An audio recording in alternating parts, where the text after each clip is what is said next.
வணக்கம் பெற்றோர்களே. நான் உங்கள் பத்மதாரணி, ஸ்பீச் லாங்குவேஜ் பெத்தாலஜிஸ்ட். முகத்தில் புன்னகை, மனதில் தன்னம்பிக்கை, இந்த ரெண்டுமே இருந்தால் வாழ்க்கையில் என்றைக்குமே நம்ம சக்ஸஸ்ஃபுல் பர்சனாக இருக்கலாம். இந்த சேனலோட நோக்கமும் அதே தான். இன்றைக்கி பார்க்க போகிற விஷயம் பார்த்திங்கன்னா, நிறைய பேரண்ட்ஸு நிறைய குழந்தைங்ககிட்ட ஃபேஸ் பண்ணுற ஒரு சுச்சுவேஷன் என்னென்னு பார்த்திங்கன்னா, ஒரு பொருள் எடுத்தால் அந்த பொருள் அந்த இடத்துல வைக்கணும். ஒரு ஆர்டர் படி இருந்துச்சுன்னா அதே ஆர்டர் படி எப்போவுமே இருக்கணும். காலையில் டெய்லி நம்ம சாப்பிட்டுட்டு தான் குளிப்போம் அப்படின்னாக்கா அதே ஆர்டரை நான் ஃபாலோ பண்ணணும். ஒரு காலையில் ஒரு வழியில் தான் நம்ம ஸ்கூலுக்கு போவோன்னா அதே வழியில் தான் ஸ்கூலுக்கு போகணும். ஷூ எடுத்து கழட்டி வச்சோம்னா ஷூ எங்கே இருக்குமோ அந்த இடத்துல தான் இருக்கணும். அந்த மாதிரி சில விஷயங்கள் நம்ம குழந்தைங்க பண்ணுவாங்க. ஸோ அதை சில பேரண்ட்ஸ் பெருமையாக நினைக்கிறதும் உண்டு. என்னென்னா, மேம் நார்மலாக இருக்கிற குழந்தை கூட இந்த மாதிரி பண்ணது கிடையாது. ஒரு ஷூ எடுத்தால் கரெக்டான இடத்துல வைக்கிறது கிடையாது. புக்ஸ் எடுத்தால் கரெக்டாக பேக்கில் எடுத்து வைக்கிறது கிடையாது. அங்கங்கே அப்படியே போட்டுட்டு போவாங்க. பட் ஆனால் இவன் ரொம்ப பர்ஃபெக்டாக இருக்கிறான். எடுத்த பொருளை எடுத்த இடத்துல வைக்கிறான். செப்பல் பார்த்திங்கன்னா அவ்வளோ நீட்டாக எங்கேருந்து எடுத்தானோ அங்கே தான் எடுப்பான். வைப்பான், அங்கேருந்து தான் எடுத்துக்குவான். புக்ஸு நீட்டாக வச்சுக்குவான். ஒரு டீ குடித்தானோ இல்லை பால் குடித்தானோ கரெக்டாக டம்ளர் கொண்டு போய் எங்கே போடணுமோ போடுவான். தட்டு எங்கே இருக்குமோ அங்கே தான் எடுப்பான், அங்கே தான் வைப்பான். பர்ஃபெக்டாக இருப்பான். ஒரு சேர் கொஞ்சம் நகண்டிருந்தால் கூட கரெக்டாக வச்சுட்டு போவான். ஒரு காலில் துடைக்கிற துணி இருக்குல்ல, அந்த மிதியடி மேட்டு, அந்த மேட்டு கொஞ்சம் சுருண்டிருந்தால் கூட அதை சரி பண்ணிட்டு போவான் அப்படின்னு ரொம்ப பெருமையாக சொல்கிறது நிறைய பேரண்ட்ஸ் சொல்கிறத நான் கேட்டிருக்கேன்.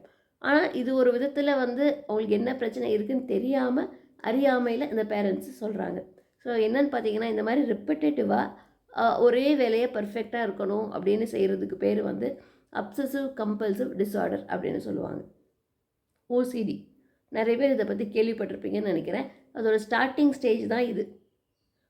பர்ஃபெக்டாக இருக்கணும், பர்ஃபெக்ஷன் எதிர்பார்க்குறது, ரிப்பீட்டடாக ஒரே வேலையை கரெக்டாக செய்கிறது, அந்த மாதிரி இது ஸ்டார்டிங்கில் நமக்கு ஒன்றும் கஷ்டமாக தெரியாது. இது ஓகே பரவாயில்ல, அவன் பர்ஃபெக்டாக இருக்கிறான் அப்படின்னு நினைப்போம். இது நார்மலாக இருக்கிற பேரண்ட்ஸ், நார்மலாக இருக்கிற மக்களும் இந்த மாதிரி இருக்கிறத நம்ம பார்த்துருப்போம். ஏன் நம்மளே சில சமயம் பண்ணியிருப்போமே. இப்போ வீடு கூட்டியாச்சுன்னா மறுபடியும் கூட்டுவோம். இந்த இடத்துல ஒரு குப்பையாச்சுன்னா மறுபடியும் கூட்டுவோம். சில பேர் துடைக்கிறதே ஒரு வேலையாக வச்சுருப்பாங்க. இந்த இடத்துல ஒரு சின்ன அழுக்கு தெரிஞ்சால் கூட உடனே துடைப்பாங்க. காரை தொடச்சி வச்சுட்ருப்பாங்க. கொஞ்சம் டஸ்ட்டானால் கூட அவங்களுக்கு பிடிக்காது. செவுரு நீட்டாக இருக்கணும்னு நினைப்பாங்க. ஒரு கீறல் விழுந்தால் கூட அவங்களுக்கு பிடிக்காது. காரும் அதே மாதிரி தான், ஒரு கீறல் சின்னதாக விழுந்தா அதே யோசிச்சுட்டு இருப்பாங்க. ஸோ இந்த மாதிரி நம்மளே அடல்ட்ஸே நிறைய தடவை இந்த மாதிரி பண்ணுறது உண்டு. ஸோ நம்ம நார்மலாக இருக்கிற பீப்புளுக்கும் அந்த ஓசிடியோட சிம்டம்ஸ் சின்னதாக இருக்கும். ஆட்டிசம் உள்ள குழந்தைகளுக்கும் அது இருக்கும். ஆனால் ஆட்டிசம் உள்ள குழந்தைகளுக்கு இந்த ஓசிடியும் இந்த ஆட்டிசத்தோட பிஹேவியர்ஸையும் நம்ம டிஃப்ரென்ஷியேட் பண்ணி கண்டுபிடிக்கிறது அப்படின்றது ரொம்ப முக்கியமான விஷயம். ஸோ ஆட்டிசம் உள்ள குழந்தைகளுக்கு உள்ள ஓசிடி ப்ளஸ் என்ன இவங்களோட பிஹேவியர்ஸ் என்ன அப்படின்றத ஃபஸ்ட் நம்ம தெரிஞ்சுக்கணும், வித்தியாசப்படுத்தி தெரிஞ்சுக்கணும். இது உண்மையிலே ஆட்டிசத்தோட பிஹேவியரா இல்லை இது ஓசிடியோட பிஹேவியரா அப்படின்றத நம்ம ஃபஸ்ட்டு தெரிஞ்சுக்கணும். ரிசர்ச்சில் என்ன சொல்கிறாங்கன்னு பார்த்தீங்கன்னா, ஆட்டிசம் இருக்கிற குழந்தைகளுக்கு 37% குழந்தைகளுக்கு ஓசிடி இருக்கிறதுக்கு வாய்ப்பு இருக்குது அப்படின்னு சொல்கிறாங்க. ஸோ நம்ம இப்போ பிரித்து தெரிஞ்சுக்கணும் இல்லையா. ரிப்பட்டேட்டிவ் பிஹேவியர்ஸ் ஆல்ரெடி இந்த குழந்தைங்க பண்ணிகிட்டே தான் இருக்கிறாங்க. ஒரு ஹேண்ட் ஃப்ளாப்பிங் ரிப்பீட்டடாக பண்ணுறது, குதிக்கிறது, கத்துறது, லைனப்பாக டாய்ஸ் அடுக்கி வைக்கிறது. ஸோ இந்த மாதிரி ரிப்பட்டேட்டிவ் பிஹேவியர்ஸ் ஆல்ரெடி இந்த குழந்தைங்க பண்ணிகிட்ருக்காங்க. அதுவும் ஓசிடியும் ஒன்றா அப்படின்ற டவுட் உங்களுக்கு வரலாம் இல்லையா. ஸோ அதுக்கு தான் இப்போ நான் சொல்ல போகிறேன். இப்போ ஆட்டிசத்தில் உள்ள ரெப்படேட்டிவ் பிஹேவியர்ஸ் பார்த்திங்கன்னா, அவங்க ஒரு ஒரு காரணத்துக்காக பண்ணுவாங்க. இப்போ எப்படின்னா, ரொம்ப டென்ஷன் ஆச்சு அப்படின்னா அவங்கள ரெகுலேட் பண்ணிக்கிறதுக்காக அவங்க ஸ்டிம்மிங் பண்ணுவாங்க. ரொம்ப ஓவர்லோட் ஆச்சுனாக்கா அவங்களால தாங்க முடியாது. அப்போ கத்துறது, அதுக்கப்புறம் ரிப்பீட்டடிவாக ஒரு லைனை அடுக்கி வைக்கிறதுனா அந்த குழந்தைகளுக்கு அந்த சேம்னஸ் பிடிக்கும், ஒரே மாதிரி இருக்கிறது பிடிக்கும். ஸோ அவங்க அந்த குழந்தைங்க அரேஞ்ச் பண்ணிகிட்டே இருப்பாங்க, ரவுண்டாக சுற்றிக்கிட்டே இருப்பாங்க, ரெப்படேட்டிவாக சுற்றிக்கிட்டே இருப்பாங்க. ஸோ இது ஓசிடியா அப்படின்னு கேட்கலாம். இல்லை, அந்த குழந்தை அந்த சென்சரி இஷ்யூஸை ரெகுலேட் பண்ணிக்கிறதுக்காக அது பண்ணுறாங்க. ஒரு இடத்துக்கு போனால் உடனே கத்துறது, இது பண்ணுறது, இதே ஒரு பிஹேவியராக மாறிட்டே இருக்குது. ஸோ இது ஓசிடியா அப்படின்னு கேட்கலாம். நோ, இந்த குழந்தைக்கு அந்த இடத்துல பர்டிகுலர் சென்சரி இஷ்யூ இருக்கிறதால அது அவங்களால சமாளிக்க முடியலை, அதனால் அந்த மாதிரி பிஹேவியர்ஸ் இருக்கலாம். ஆனால் ஓசிடி உள்ள குழந்தைகளுக்கு பார்த்திங்கன்னா இந்த ஒரு சென்சரி இஷ்யூ அப்படின்றது அந்தளவுக்கு இருக்காது. ஆனால் அன்வான்டாக இது பண்ணிகிட்ருப்பாங்க. இப்போ நான் சொன்னேன் இல்லையா, ஒரு பிஹேவியர் அந்த குழந்தைங்க பண்ணுறாங்கன்னா அதுக்கு ஒரு காரணம் இருக்கும் அப்படின்னு. பட் காரணமே இல்லாமல் சில குழந்தைங்க பண்ணிகிட்ருப்பாங்க. அதுக்கு பேர் தான் ஓசிடி அப்படின்னு சொல்லுவாங்க. இதனால் எந்த பர்பஸும் அவங்களுக்கு இருக்காது. சில சமயம் வந்து அது ஹார்ம்ஃபுல்லாக கூட அந்த குழந்தைகளுக்கு இருக்கலாம். ஒரு கத்தி எடுத்தால் கட் பண்ணணும், கட் பண்ணணும், கட் பண்ணணும், எது எடுத்தாலும் கட் பண்ணணும் அப்படின்ற ஒரு எண்ணம், ஒரு கம்பல்ஷன் அவங்களுக்கு தோணும்.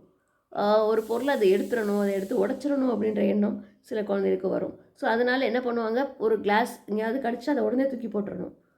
ஏதாவது ஒரு குழந்தைங்க உட்காந்துருந்தாங்கன்னா அவங்கள தள்ளி விடணும் அப்படின்ற எண்ணம் அந்த குழந்தைகளுக்கு இருக்கும். ஸோ ஒரு யாராச்சும் ஒருத்தவங்க நடந்து போயிட்டு இருந்தாங்கன்னா அவங்கள அப்படியே இடிச்சிட்டு போகணும் அப்படின்ற எண்ணம் அவங்களுக்கு இருக்கும். ஸோ இது வந்து கம்பல்ஷன் அவங்களுக்குள்ளே தோணிக்கிட்டே இருக்கும். இதை நான் பண்ணணும் பண்ணணும் பண்ணணும் பண்ணணும் அப்படின்ட்டு. ஸோ அப்போ வந்து இது வந்து ஒரு சென்சரி இஷ்யூ கிடையாது.